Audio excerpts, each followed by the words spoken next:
7 stocks. I went ahead and bought 7 stocks here today. We're about to get into what 7 stocks I bought, why I bought these stocks, why I believe they have significant upside in this video. We're also going to speak about ELF stock at the end of this video. I think it's important because I know a lot of people want me to speak about ELF. Obviously, it's been a tremendous gainer for me over time, up 1,350%.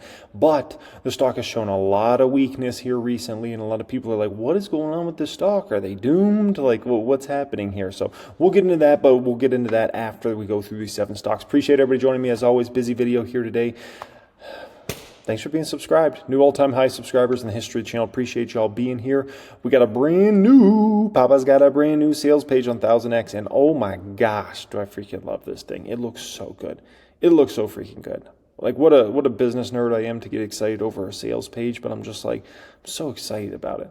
I'm so freaking excited about this. I had to share it with you guys. If you want to check it out, go to 1000xstocks.com. Oh, I love it. It looks so clean. Anyways, let's get into these stocks. Okay, first one up here, Sofi Technologies. I bought 200 shares of Sofi here today, paid $7.74 for these shares.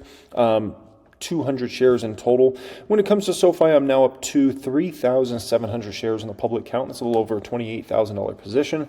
So far, we're up $2,500 on the stock, up about 10% so far, which is a small amount of money. Before I go into my projections, I do think it's important I just speak about Sofi. I know this stock has a lot of people discouraged because it just seems to be stuck at like $7. Every time the stock actually starts to do a decent rally, seems like it just goes right back down to 7. Listen. You got to be patient with these sort of companies. A company like a Sofi, you got to have patience with it. It's a high growth company. It's in the banking space. People aren't used to paying big valuations in the banking space because generally speaking, banks don't have much for growth. So a lot of people say, why would I pay up for any sort of financial institution, these banks, right? We do know Sofi is a very different story. They're phenomenal at attracting the younger generation, specifically under 40 years old. Those people's net worths are likely going to grow extensively over the next 10, 20, 30 years. And Sofi's assets under management is going to go up immensely, right? The total capital in regards to Sofi is going to go up insane over this next 10, 20, 30 years, right? As long as they make it through all the different storms that we'll have and recessions and those sorts of things, they're going to be looking great. But you got to have patience with these sort of companies. When Sofi does make its real move, and when I say real move, I'm talking about, stock goes 10, then 15, 20, 25. When it makes its real move and gets out of this, $6, $7, $8 range, it's going to move likely quick.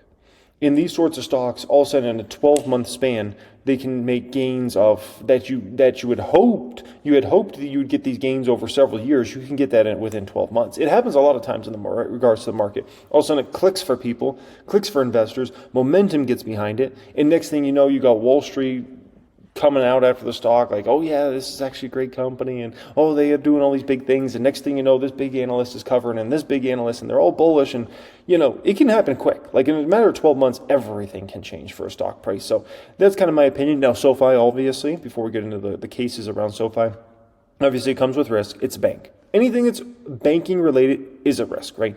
Sofi has its tech side of the company, Galileo, which is phenomenal. But at the end of the day, Sofi's core business is in the banking business. And so whenever you're in the banking business, you always have bankruptcy risk. It doesn't matter if you're JP Morgan or you're Sofi or Wells Fargo or Bank of America. It doesn't matter who you are, you always have that risk. Some regional bank. So it is something to always keep in mind. But Sofi looks pretty darn attractive.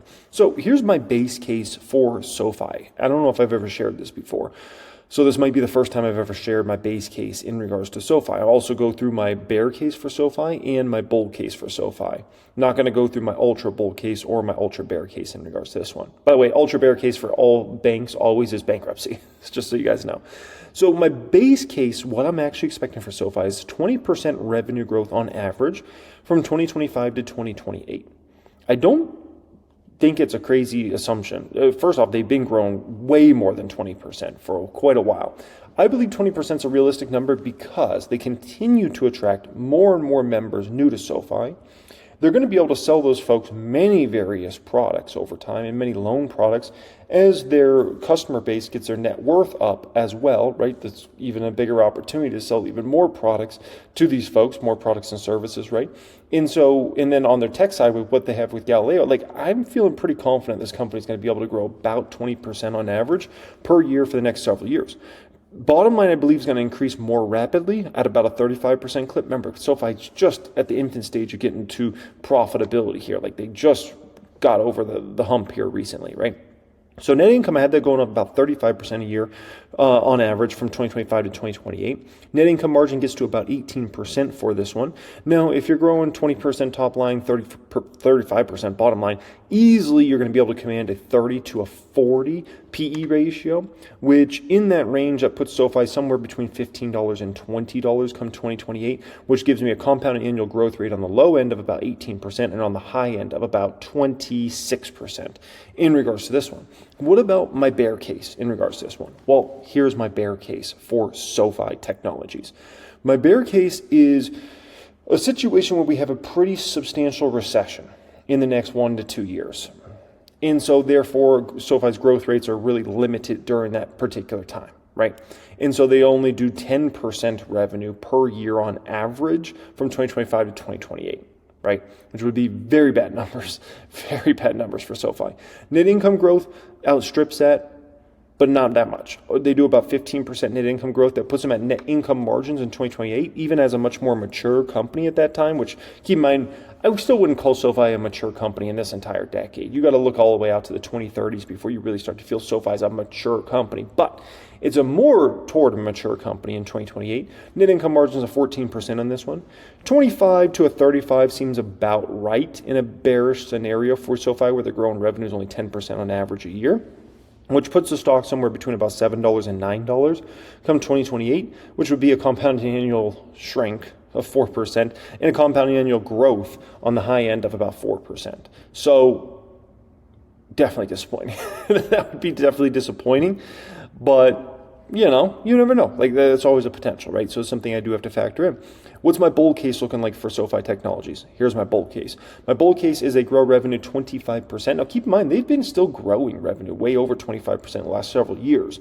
So even 25% might not be the most bullish number you could ever imagine.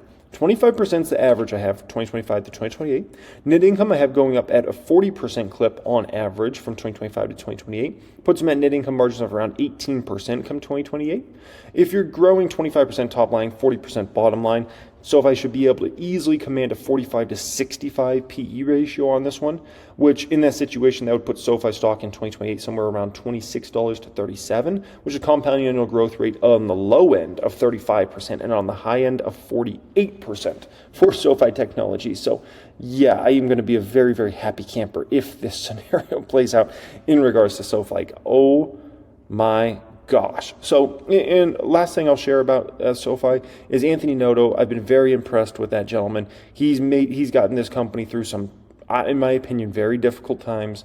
The Rona shutdowns, he got the company through. Obviously, they had a substantial, and they still have a pretty good sized business, but they had a crazy big student loan business. And then all of a sudden, next thing you know, the government's saying you don't have to pay back your student loans and all that stuff. And that extremely negatively affected SoFi, right? For years. He got them through that. He got them through this high inflation. He's now gotten the company through super high interest rates, the highest interest rates in 2 decades. Right? Highest interest rates in 2 decades, in the longest we've been up at high rates in the longest time. And he's gotten the company through all this crap. Like, I think the man deserves a little dang respect, don't you? So that's one other thing I really like about SoFi. And that's why I'm putting my money where my mouth is and buying more shares of the stock, right? Next one up here.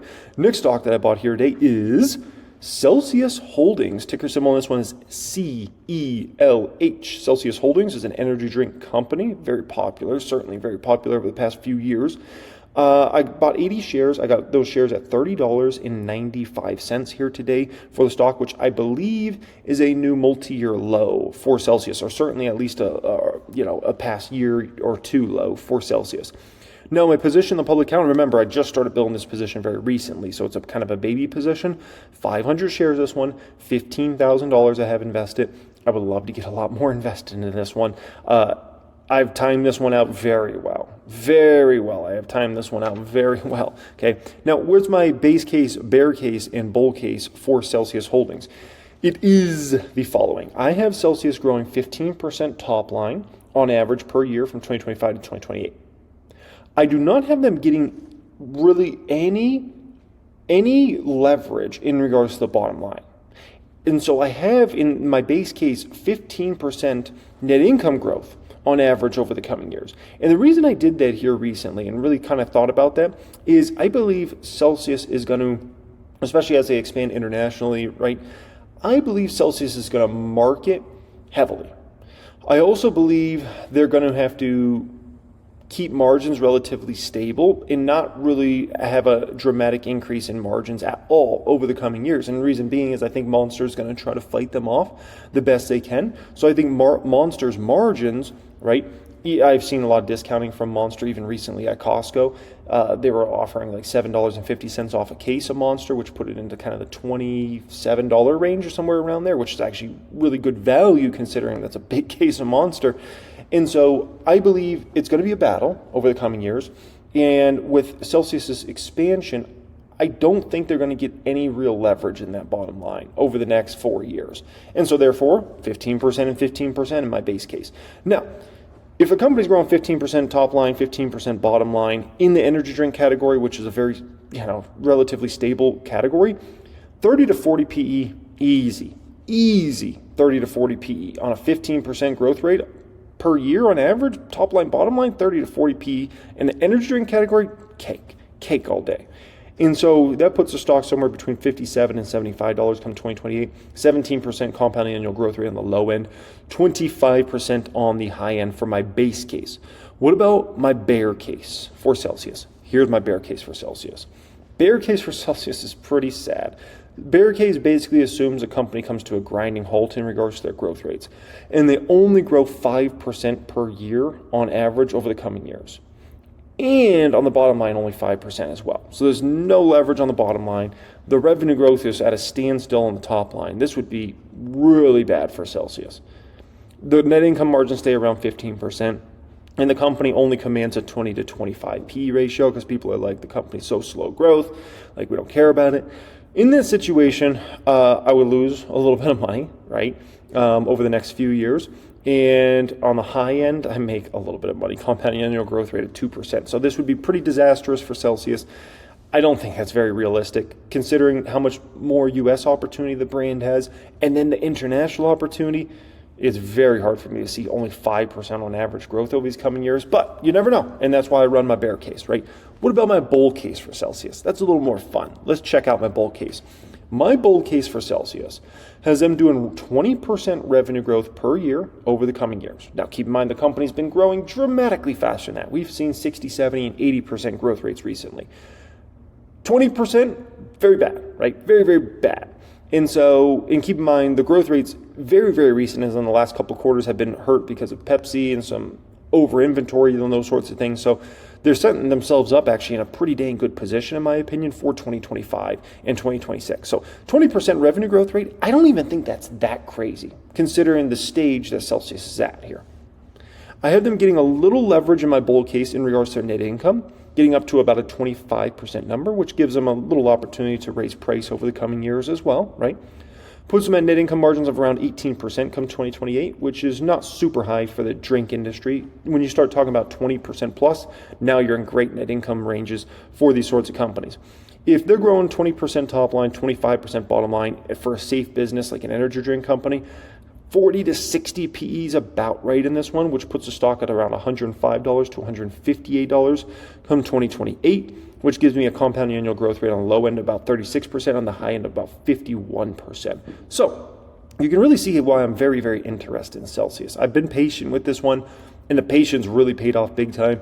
I did not like the way this valuation was trading 6 months ago, 12 months ago. Wasn't my cup of tea. But after this massive substantial drop and looking at the business model, kind of where growth rates are at, looking at the distribution deals they have obviously with Pepsi, the international opportunity, like $30, give me Celsius, give me Celsius. If it goes under 30, give me even more. 25 would be ideal for Celsius, by the way. Next stock I bought is Monster Beverage. So, kind of similar to Celsius. The difference is Celsius is all in on one brand. Monster is all in on several brands. Monster, Reign, Bang Energy. They have some giants, and they own other energy drink brands outside of those, but they own several different giant brands, right? Monster, listen, I made a ton of money on Monster back in the day. I do not believe this is that sort of opportunity anymore. I just want to be very crystal clear about that.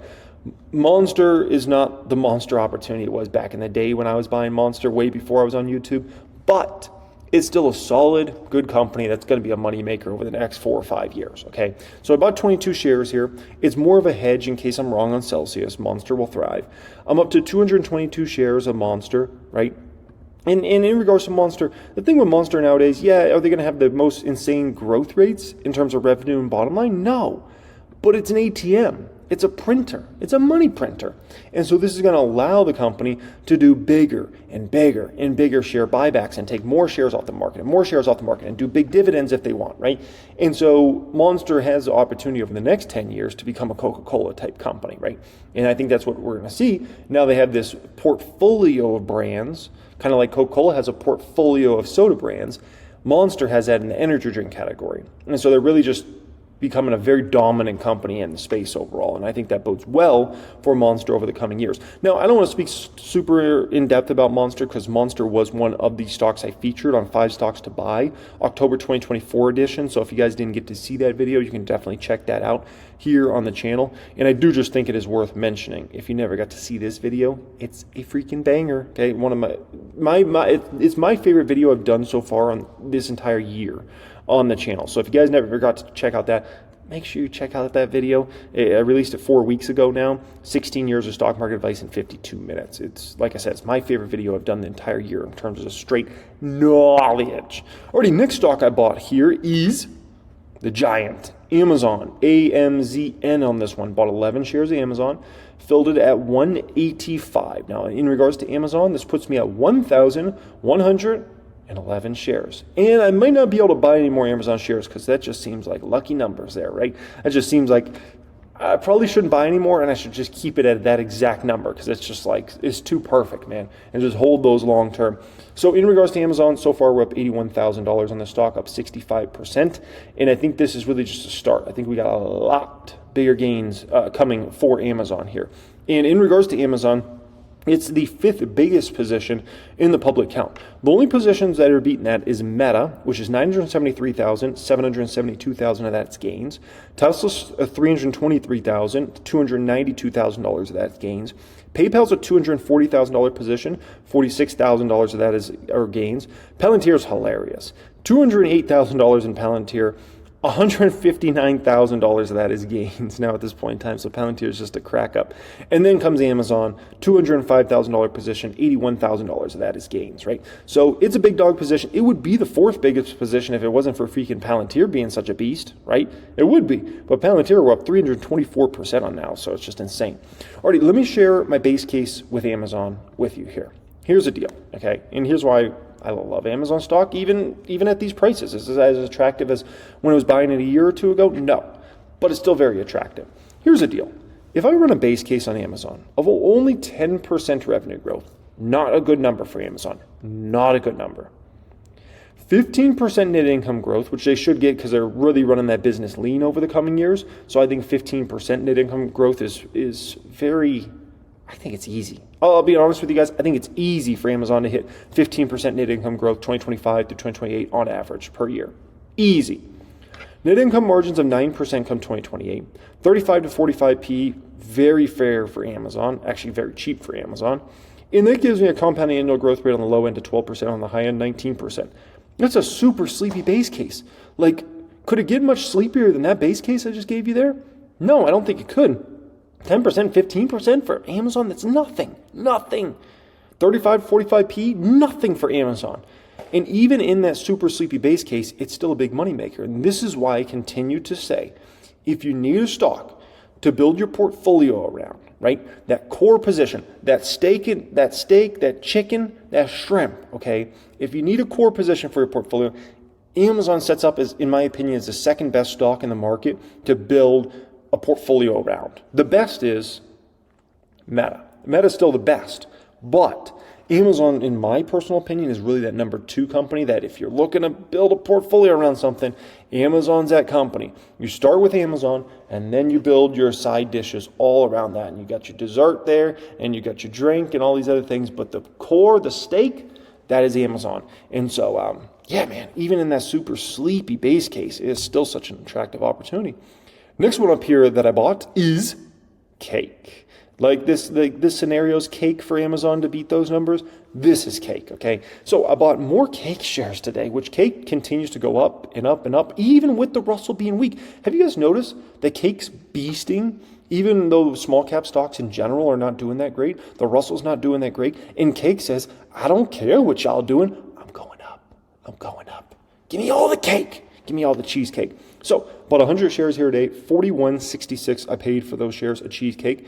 My position in this one, 2,000 shares deep now, about $83,000 I have invested in this one, $13,000 plus in gains, and that does not include all the dividend money this one pays me out. Cake's a very nice dividend payer as well, right? Now, Cake, oh my gosh, like, I spoke extensively about Cheesecake Factory it was literally the first stock I featured on 5 stocks to buy now.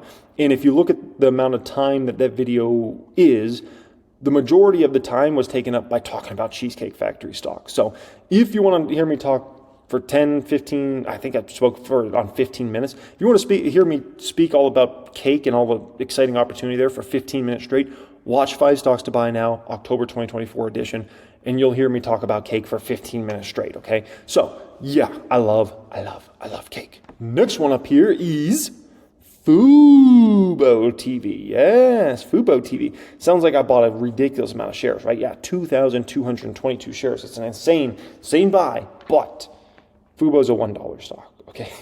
It's $1.43, so it sounds like, oh my gosh, you bought so many shares, like, in regards to the amount of money, it's actually not that crazy big, okay? No, in regards to Fubo, I gotta be honest, I'm shocked. By the way, in regards to public count, I'm up to 17,977 shares. A small position for me as it is speculative, but I honestly am shocked that this stock is not $2 to $3 right now. Shocked. Like if you told me the legal stuff was gonna go the way it went, and the business was gonna be trending the way it is, well, I'm gonna show you the numbers here in just a moment, I would say absolutely Fubo is probably $2 to $3, and we could be talking about Fubo getting out of the gulag maybe early in 2025, right? And yet the stock flounders. And I'm baffled by the whole situation. I'm baffled by it because I'm just in shock. I'm like, this stock should be just an absolute animal. And it's not. It's not. But with that being said, the animal spirits might come out, okay? It might still be coming, so keep that in mind here. The bottom line is I look at the business, right?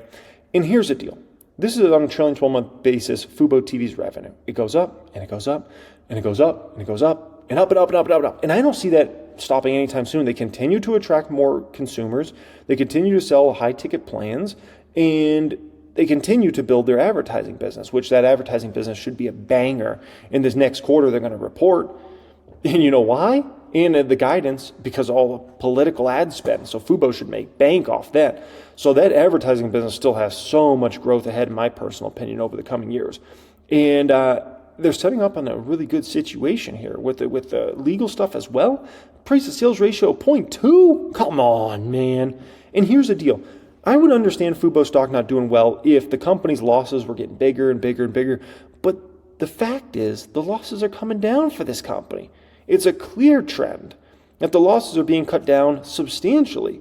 And so with losses pulling way down, revenue going up, right, the company's setting up in a pretty damn good situation here.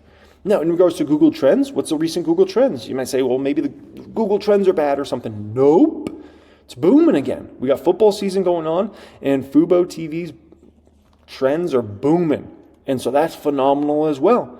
And so I look at Fubo TV, and I remain baffled by the stock price. Like I can't believe I can't believe I bought shares for $1.43 today.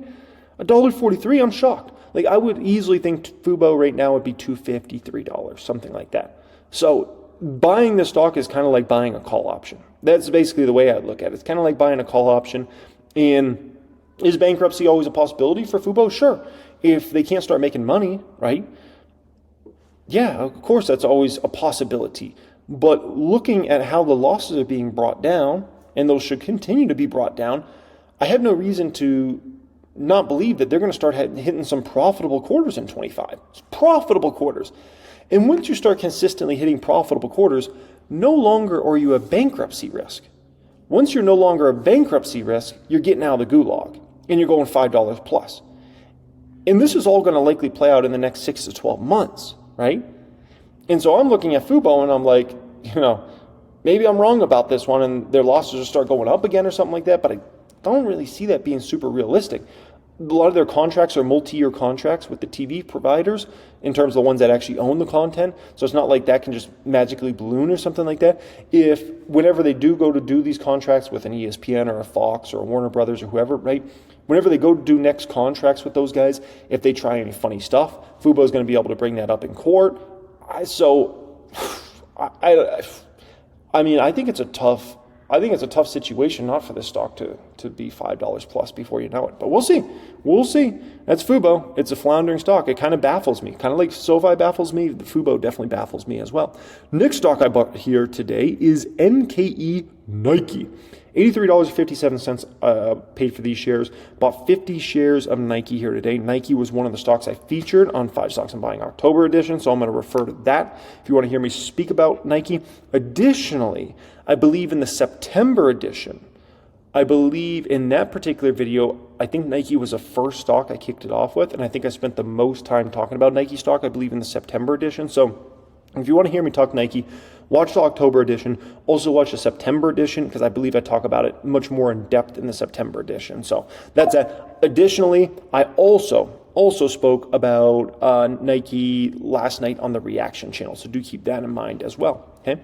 In regards to Nike, I got 850 shares. I might take that up to like 1,000. I kind of think that might be like the max out level for Nike until it's clear like the turnaround's happening and all those sorts of things, right? Now, Elf on a Shelf stocks, down about 50% from the highs it reached over the summer, those sorts of things. People are wondering, like, is Elf broken? All these sorts of things. In regards to that, no, Elf is certainly no broken company. The numbers look great, and I mean great for Elf.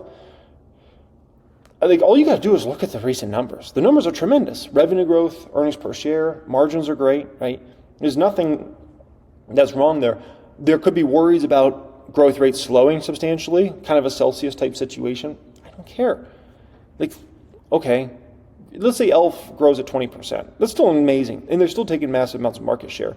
And in this sort of company, in this sort of business model, you understand, like, people continue to buy these products again and again and again. They run out of one of these skincare products or one of these cosmetics related products. They go back down to Target, they go back down to Walmart, they go on Amazon on their phone, and they order more of it. Like, it's almost like a recurring revenue stream, which is beautiful, right? No pun intended, beautiful in cosmetics. But, like, they're just on the ball. Like, they knocked out of the ballpark. They're phenomenal. And so even if growth rates slow, I don't care. Slow the growth rates. And for people that have been looking to buy Elf, I think this next few months is like the opportune time because you haven't really had a moment, because the stock's been just going up like in a straight line for years, basically. You haven't really had a moment to really consider buying this stock. And so, over this next few months, like, some people might be able to take advantage of that, and good for them. As a long-term shareholder, I remain very optimistic on the company, and I have no reason to doubt them. All they do is they always just come through with better and better numbers. They're just such a phenomenal company. The only company better than that is 1000xstocks.com. If you want to check out 1000xstocks.com and apply for access, you can do that by going to 1000xstocks.com and check out my new sales page. It's beautiful. Alrighty, much love and have a great day.